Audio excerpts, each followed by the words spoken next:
జై శ్రీరామ్. అందరికీ నమస్కారం. వెల్కమ్ టు న్యూస్ సెకండా. నేను మీ కస్తూరి శ్రీధర్. అసలు కొంతమంది ఎట్టబడతారో తెలియదుయా.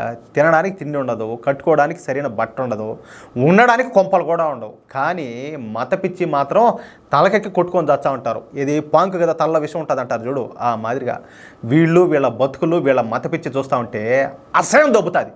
సరే, ఎవరి మత పిచ్చి వాళ్ళది, ఎవరికి ఉండే నమ్మకాలు వాళ్ళకు ఉంటాయి, అందులో కాదనేది ఏమీ లేదు. కానీ పక్క మతస్థులపైన తమ కోపాన్ని తమ ద్వేషాన్ని నింపుకోవడం ఎంతవరకు కరెక్టో మీరు చెప్పండి. పైగా అకారణంగా, అంటే కారణం లేకుండా తమ మతం కోసం ఇతర మతస్థుల మీద దాడి చేయడం, ఇతర మతస్థుల నమ్మకాల మీద దాడులు చేయడం, ఇతర మతస్థుల దేవీ దేవతలపై దాడులు చేయడం ఎంతవరకు సబబు? దీనికి ఎవరైనా కూడా సమాధానం చెప్పొచ్చు. అలాంటి నీచమైన ఘటనలు మన దేశంతో పాటు అన్ని దేశాల్లోనూ జరుగుతున్నాయి. అయితే మన దేశంలో ఇలాంటి సంఘటనలు మరింత ఎక్కువగా జరుగుతున్నాయి. జిహాదీగాళ్ళు ఎక్కడ ఎక్కువగా ఉంటే అక్కడ అంతా నాశనమేయంగా. ఇక అక్కడ ప్రజలకు మంచి చెడు విచక్షణ అనేది ఉండదు. పైగా ఏంటంటే మత పిచ్చితో కొట్టుకొని చేస్తూ ఉంటారు. కనీసం సంస్కారం ఉండదు, అసలు నాగరికత అనేది అసలే ఉండదు. వాళ్ళు అసలు మనుషులు అన్న విషయమే వాళ్ళకి తెలియదు. అంటే ఈ జిహాదీలను చూసి జాంబీలు కూడా భయపడతాయన్నమాట. తెలుసు కదా జాంబీలు అంటే. ఇక అసలు విషయానికి వస్తా. ఇదిగో ఈ ఫోటోలు కనపడుతున్న మహిళను చూడండి ఒకసారి. చూడడానికి పిచ్చిదాని మాదిరిగా ఏమీ తెలియని అమాయకురాల్లాగా, అంటే శుద్ధపూస మాదిరి ఎట్ట కనిపిస్తుందో చూడండి. కానీ ఈ మహిళ ఏంటంటే ఒక జాంబీ, అంటే ఒక జిహాదీ. ఏమది పశ్చిమ బెంగాల్ రాష్ట్రం అన్నమాట. పశ్చిమ బెంగాల్లోనే దక్షిణ 24 పరగణాల జిల్లాల్లోనే బరీపూర్లో ఈవిడ గారు బతుకుతూ ఉంటుంది అన్నమాట. అంటే ఆ నివాసం ఉంటుంది. నిజానికి ఈ మహిళ చేసే పని ఏం తెలిసిన, పాసామాన్ అమ్ముకొని బతుకుతూ ఉంటుంది. ఉండటానికి సరైన ఇల్లు కూడా లేదు. ఏమో పేరేందో ఏం కూడా తెలియదు. కానీ ఏంక మతపిచ్చి మాత్రం కావాల్సినంత ఉండదియా, టన్నులా. ఏమో చేసిన పని కూడా చెప్తాను నేను.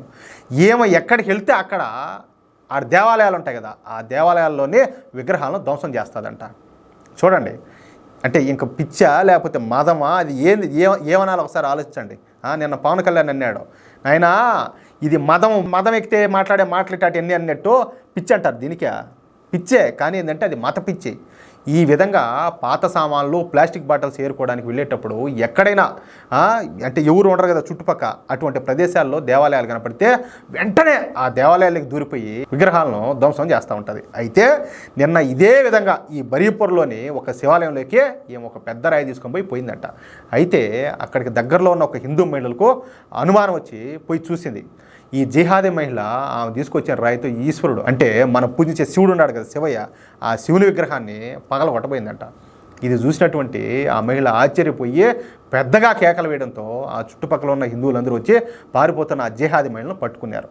ఇక అక్కడికి ఈ హిందూ మహిళలు ఆ జిహాదీను 2 బేకడంతో అసలు నిజాలన్నీ కూడా చెప్పేసింది.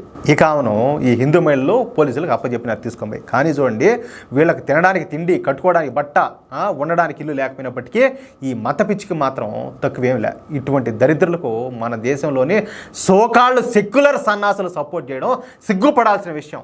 ఇటువంటి విషయాల్లో ఏం మాట్లాడరు. ఇటువంటి అంటే ఇప్పుడు మన శివయ్య విగ్రహాన్ని పగలగొడతా ఉన్నిందియా, అంటే మన నమ్మకాల మీద దాడి చేసింది, మనం పూజించే మన దేవీ దేవతల విగ్రహాల మీద దాడి అనమాట. మనము ఇలా చేశారు అని చెప్పి మాట్లాడితే మనం మత ఛాందసవాదులం అయిపోతాం, మన మతతత్వవాదులం అయిపోతాం. కానీ మన దేవీ దేవతల విగ్రహాలు పగలగొట్టేవాళ్ళు, మన వాళ్ళ మీద దాడులు చేసేవాళ్ళు, కానీ వాళ్ళు మాత్రం శుద్ధపూసలు. వాళ్ళని ఏమనకూడదు. వాళ్ళని ఏమన్నంటే ఏడలేని పెరగటాలు పుడతాయి. పచ్చికిత వాయి వచ్చితే పెరగటాలు పుట్టినట్టు పెరగటాలు పుడతాయి. ఇట్టోళ్ళని ఏమి చేయాలో దయచేసి ప్రతి ఒక్కరు కూడా ఖచ్చితంగా కామెంట్ రూపంలో మీ యొక్క అమూల్యమైన అభిప్రాయాలు తెలియజేయండి. అదేవిధంగా ఈ వీడియో నచ్చితే దయచేసి లైక్ చేయండి. తప్పనిసరిగా ప్రతి ఒక్కరికి షేర్ చేయండి.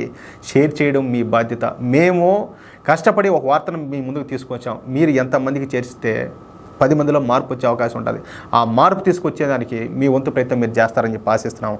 అదేవిధంగా ఇంతవరకు మన ఛానల్ సబ్స్క్రైబ్ చేసుకోకపోతే దయచేసి ప్రతి ఒక్కరు కూడా మన ఛానల్ సబ్స్క్రైబ్ చేసుకోండి. ప్లీజ్ సపోర్ట్ చేయండి. జై శ్రీరామ్.